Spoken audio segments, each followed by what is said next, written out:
What's up, Marist? It's Flannery. And Jane. And we're back. We know you missed us. It's been a great year so far. 2026 has brought with it a bunch of exciting things. New Year's celebrations, snow in Georgia. Buying a new cat. I would like to, but getting into Major League and Minor League Baseball is really hard, so it depends on how I do in college. Yeah, definitely. I mean, I've been always wanting to play MLB since I was a kid, so whether that means I go play college first or I go straight out of high school, see what ends up happening. Maybe. I mean, if it happens, it happens, but for now, I'm going to be focused on business. What was the recruitment process like? Recruitment process for baseball is really fun. You know, you go out with your summer ball team, and there's a lot of coaches out there watching you for a couple years in a row, and then that last kind of summer before your junior year is the big one, and everyone kind of focuses on that. And you just go out, you play your best, you try to put your best foot forward every day. Hard. It was long. Started sophomore year, but I found a great place, and I'm happy about it. Good. It was fun. August 1st was a really good experience. A lot of coaches reached out, but then just kind of the process of getting to go on visits and stuff was really enjoyable. There's a lot of connections that I had to get through. I mean, it was a lot of phone calls, a lot of conversations. Always your plan to play in college? It was, yeah, it was always my plan. I always wanted to play somewhere, play college baseball. It'd be really fun. Yes, most definitely. It's been a dream for a long time, and I'm glad I'm able to do it. Yeah, I'd always wanted to play college baseball. I didn't know it'd be SEC, but kept working hard, and that's what's ended up happening. Yeah, it was always my plan to play in college. What are you looking forward to most about your new team? I'm looking forward to going in the program that's really got everything going in the right direction. Great people over there, great coaches. Got some buddies that are on the team right now, some former Marist kids. So looking forward to being a part of a great environment like that. I'm looking forward to the conference that I play in. I know a bunch of people in it, and especially getting to play at Oglethorpe, which is right down the road. It'll be really fun. And the guys, I went up there in the fall, and they're a great group of guys, and I know a bunch of people going in, so I'm really excited for it. We got a new head coach, but the program is looking really good. They brought in a good recruiting class, so I'm just kind of excited to get to play with them. I'm looking forward to just being around a whole new group of guys, really competitive baseball, really good group of people over there. It's just all exciting. What would your walk-up song be? I'd have to say Hometown Glory by Adele. I think Baker Hardison would agree. Sexy Back by Justin Timberlake. Holla Back Girl by, I think it's Gwen Stefani. Beautiful by Snoop Dogg. Celebrity Crush? Probably Ariana Grande. Probably Margot Robbie. Peyton List, specifically the version from Jesse. That was pretty good. It's Kim from Kicking It. My name's Cash Pecoroni. What do you mean school? I go to Marist, dude. Thanks, Lauren. You really hit it out of the park. What else has been happening on campus recently? Well, they've broken ground for the Bell Chapel in Alumni Plaza. I know. That used to be where I'd eat lunch. Eating lunch outside? Yeah, but it's so cold now that I can't anymore. Right. Didn't it snow here this weekend? I would know. I wasn't here. I was on the Invisible Man trip. I wish I could replay all my favorite memories from this weekend. I got you covered.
Thanks, Jane. What's up? I I wish I knew more about stuff happening around campus. Like what? Like what's for lunch, what time lunch is, what class I have lunch in, community service Jane, opportunities. I can't help that you're hungry, but Lauren can tell you about community service. Woo! Go Lauren! As we move past second term midterms, it's time to start thinking about service hours we need to complete before the end of the term. While service is a required part of life at Marist, it also offers more benefits than you might expect. I think the idea that Marist requires or has this commitment to service, it speaks to who we are. It speaks to being Marist. It comes to us from the Marists, this charism, this idea that we are here for each other. Interesting. And then I'm talking a lot about the psychological effect of service. How do you think that might affect students or like you personally? So there's actually, there's anecdotally, you always will hear people talking about like, I just really enjoyed this, I felt really good. I think, we have those encounters, but there is actually like scientific evidence for why this idea of engaging and doing things that are not just about us really does impact us socially and psychologically. It sort of raises our horizons, I think, in terms of being part of community, being responsible for not just my well-being, but taking that sense of collectively, we are all called to be here in community. And if you feel good after completing an act of service, you're supposed to. Psychology says that humans are collaborative creatures and actually thrive off giving, so it makes total sense for this time of year to be jollier than ever. Service not only helps people in our community, but can have pleasant effects on our mental health as well. The release of rewarding chemicals in our brain can be attributed to the upward trend in the population's mood during the holiday season. But the truth is, there's a whole lot more benefit to volunteering than just the warm feeling. Last year, 64 million Americans donated 8 billion hours of their time that was valued at $175 billion in economic impact across America. Children are tutored, seniors are delivered meals, trees are planted, and pets are looked after.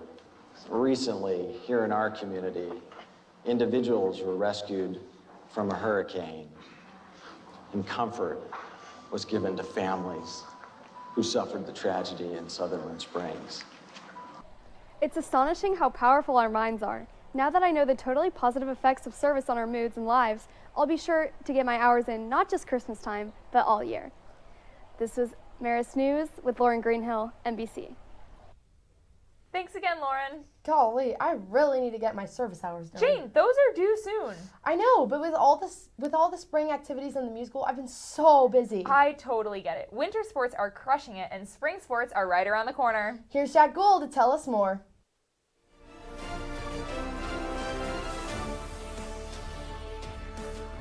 What's up, Marist? I'm Jack Gould, and this is Sports Report. It is really cold outside, but no worries, our winter sports are still heating up against the competition. Starting off in Laird, Marist Wrestling competed hard in state duels last weekend, falling short to Harris County 48-25, who went on to place fourth. Their season isn't over, however, as teams will begin working towards individual state, which will take place in mid-February. Tonight, they face off in the DeKalb County Championship at Miller Grove before heading to region next week. Over at the creek, bass fishing is getting ready to set sail into their season. Their first tournament is next weekend at Lake Seminole. After growing exponentially since last season, big things and fish are in store for this crew. But fish aren't the only thing that are going to be frantically swimming when they see the War Eagles, though, as the swim and dive team is taking on Westminster tonight. Originally scheduled for this weekend but moved up due to winter weather, the meet will see many swimmers striving to qualify for state ahead of the championship, which is 2 weeks away. Godspeed to all competing. Over in Centennial, region play is well underway. On Tuesday, boys basketball had a steady lead all game over Northview, who they beat 67-36. They have a string of important games coming up, including a trip to Pius that will decide their standing heading into playoffs. The region is currently sitting at 14-6. The girls also beat Northview handily, winning 47-29. Congratulations to senior Kate Harpring for scoring her astonishing 3,000th point during that game. They play at Southwest DeKalb on Friday, a strong region competitor. The team is currently sitting atop the region with a perfect 12-0 record, which will set them off for a home game come playoff time. Good luck to all winter sports as they continue battling out, and to all spring sports as they enter the start of their season. That's all we have for this week. As always, I'm Jack Gould, and this has been Sports Report. Stay sporty, Marist.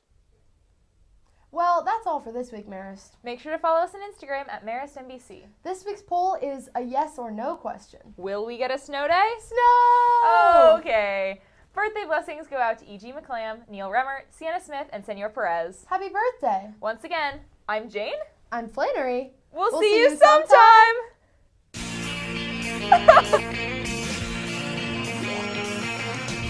No one told you life was gonna be this way. Your job's a joke, you broke, your love life's the old way. It's like you're always stuck in second gear.